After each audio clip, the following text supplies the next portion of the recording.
At exactly 6:47 a.m., my phone buzzed with a message from an unknown number. 7 words. Go home. Don't tell your family anything. I read it twice, then a third time. And suddenly, the warm sunlight on that balcony didn't feel warm anymore. Just minutes earlier, I had been watching my mother laugh, really laugh, for the first time in over 2 decades. My brother was sitting across from her, smiling like nothing had ever been broken between us. For a moment, I almost believed we were a family again. Then that message came. And everything collapsed. 12 hours later, I was standing inside an airport in Connecticut, staring at a man in a grey suit holding a sign with my name. 2 officers stood beside him. They didn't say much. They didn't need to. What they showed me next changed my life forever. I don't remember falling. I only remember waking up under harsh white lights, someone asking me to count backward, and the feeling that my entire past had just come back to destroy me. That was 4 months ago. And even now, I don't sleep through the night. But if I don't tell this story, the truth stays buried. My name is Willow Fry. I'm 32 years old. And this is the story of how my own family tried to erase me, and how I survived it. But to understand everything, we have to go back. Back to a rainy night. Back to when I was just 11 years old. The night I stopped being someone's daughter. Because what happened that night wasn't just abandonment. It was the beginning of something much darker. And trust me, if you think this story is about betrayal, you haven't seen anything yet.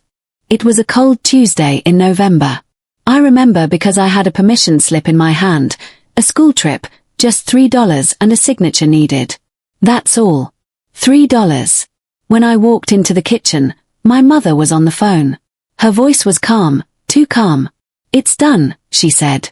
She's leaving tonight. I didn't understand. Not yet. She hung up, looked at me like I didn't belong there, and said something that didn't feel real. Pack your things. I thought she meant the trip. I smiled. She didn't. You're leaving tonight. My brother stood at the top of the stairs, watching. Silent. Still. Like he was watching a show he didn't care about. Then my mother handed me a garbage bag. Not a suitcase. A garbage bag. And said 4 words that still echo in my head. Go. Don't come back. No explanation. No coat. No hesitation. Just the sound of rain hitting the porch as the door shut behind me. I walked 3 miles that night. In the rain. My shoes filled with water before I even reached the 2nd street. The bag ripped halfway there. My school book fell into a puddle, but I didn't stop. I didn't cry. I just kept walking.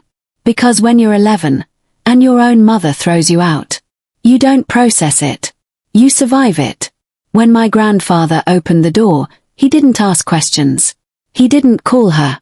He just pulled me into his arms and said, "You're home now." That was the last time anyone in my family held me. For over 20 years. And for a while, I thought that was the worst thing that would ever happen to me. I was wrong. Because years later, the same people who threw me away were about to come back into my life. And this time, they weren't just coming for forgiveness. They were coming for something else. For 7 years, my grandparents became my entire world. No calls from my mother. No messages from my brother. Nothing.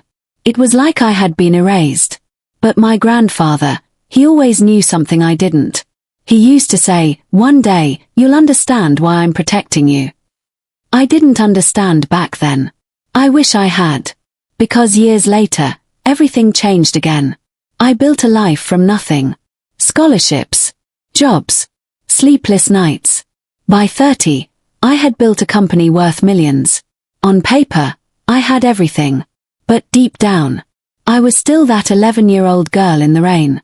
Then one night, my phone rang. A number from my hometown. I almost didn't answer. I should have trusted that instinct. "Willow," the voice said. It was my mother. After 21 years. She said she was sick.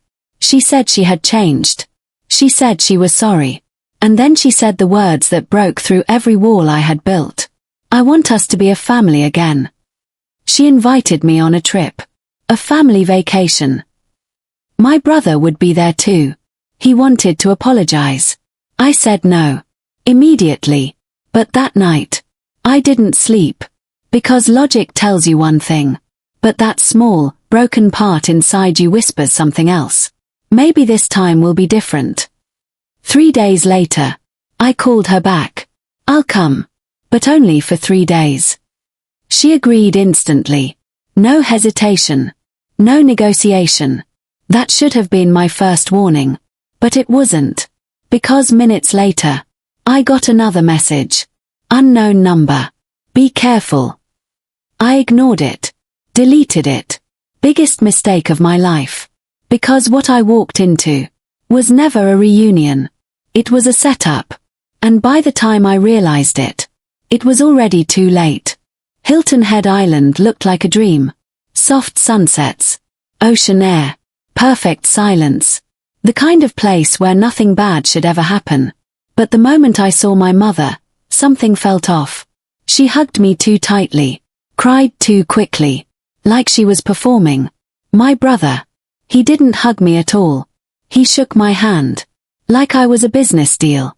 That was the first red flag. Dinner felt normal, almost. Too normal. Then the questions started. What do you do now? Do you own property? Are you financially comfortable?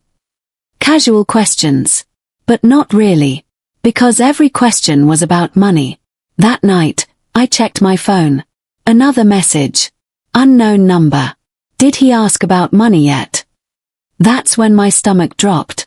The next morning, my mother suggested family photos. And while we stood there smiling, she told a stranger. My daughter finally came back after running away. Running away. Like I chose to leave. Like I wasn't thrown out. I said nothing. I smiled for the camera. But inside, something started to crack. Later that day, my brother handed me documents. A family trust. He said it was just paperwork. But I knew better. Buried inside it was control. Full control. Over everything. And they wanted me to sign it. Immediately. That's when I knew. This wasn't a reunion. It was a trap. But I still didn't know how far they were willing to go. Until that night. When I overheard something I was never supposed to hear. Something that made my blood run cold. And in that moment, I realized something terrifying. This wasn't about money anymore. This was about something much worse. And if I didn't leave soon, I might not leave at all.